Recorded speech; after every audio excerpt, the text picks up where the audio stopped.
इस रमजान एतकाफ करने से पहले ख़वातीन ये वीडियो जरूर देखें। हम सबको ये पता होता है कि रमजान के आखिरी अशरे या आखिरी 10 दिनों में एतकाफ करना होता है, लेकिन क्या आपको एतकाफ का असल मकसद मालूम है? देखें, एतकाफ का मेन मकसद है शब कदर की तलाश। रसूल सल्लल्लाहु अलैहि वसल्लम शब कदर की तलाश के लिए पूरे रमजान में एतकाफ करते थे। फिर उन्हें बता दिया गया कि शब कदर रमजान के आखिरी अशरे की ताक रातों में से एक रात है। एंड नाउ यू नो कि एतकाफ करने का असल मकसद क्या है। अब सवाल ये उठता है कि औरतों के लिए एतकाफ करना फर्ज है या सुन्नत है? हाँ, ये फर्ज तो नहीं, बट नबी सल्लल्लाहु अलैहि वसल्लम ने इसे हर रमजान में किया जब तक ना उनकी वफात हुई। और आप सल्लल्लाहु अलैहि वसल्लम की बीवियां भी एतकाफ करती थी और नबी सल्लल्लाहु अलैहि वसल्लम के जाने के बाद भी करती रहीं।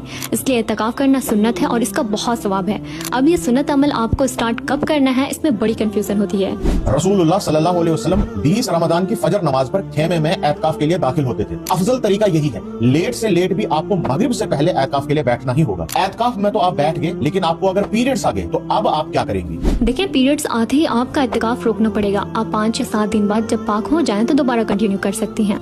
लेकिन असल सवाल तो ये है कि आप एतकाफ के दौरान घर के काम कर सकती हैं, बातचीत, मोबाइल, इंटरनेट यूज कर सकती हैं या कॉल उठा सकती हैं। तो इसमें आप एक मोटी सी बात याद रख लें कि आप एतकाफ के दौरान गैर जरूरी चीजें या बातें नहीं करेंगे, लेकिन आप जरूरी काम या बातें कर सकते हैं। वो अब आपको खुद देखना होगा कि आपके लिए जरूरी क्या है और क्या नहीं। अब बहुत ही इंपॉर्टेंट सवाल ये उठता है कि एतकाफ कितने दिन का होता है और क्या आप किसी काम की वजह से एतकाफ बीच में ही छोड़ सकती हैं और क्या इसकी कज़ा देनी पड़ेगी? तो देखिए, नबी सल्लल्लाहु अलैहि वसल्लम से एतकाफ 30 दिन भी साबित है, 20 दिन भी और 10 दिन भी। और हजरत उमर रजी अल्लाह ताला अन्हु ने 1 दिन का एतकाफ भी किया है। तो अगर कोई घर में एतकाफ कर रहा है तो वो 1 दिन का एतकाफ भी कर सकता है, बट इट्स बेटर कि आप पूरे 10 दिन का एतकाफ करें। अगर किसी बहुत जरूरी काम से आप एतकाफ छोड़ देती हैं तो इसका कोई कज़ा या कफारा नहीं है।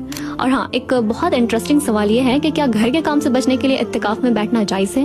आप ऐसा नहीं कर सकती क्योंकि आपको सिर्फ अल्लाह के लिए एतकाफ में बैठना है। एक रमजान में जब नबी सल्लल्लाहु अलैहि वसल्लम ने एतकाफ में बैठना था तो हजरत आयशा रजी अल्लाह ताला अन्हा ने भी एतकाफ के लिए अपना खीमा वहीं पे लगा दिया। फिर उसके बाद नबी सल्लल्लाहु अलैहि वसल्लम की दूसरी बीवी हजरत हफ्सा रजी अल्लाह ताला अन्हा भी आई, उन्होंने भी अपना खीमा वहीं पे लगा दिया। फिर तीसरी बीवी हजरत ज़ैनब रजी अल्लाह ताला अन्हा भी आई और उन्होंने भी एतकाफ के लिए अपना खीमा वहीं पे लगा दिया। फिर नबी सल्लल्लाहु अलैहि वसल्लम ने जलाल में आके कहा कि ये जितने खीमे लगे हैं तुम क्या समझते हो, ये सवाब के लिए लगाए गए हैं?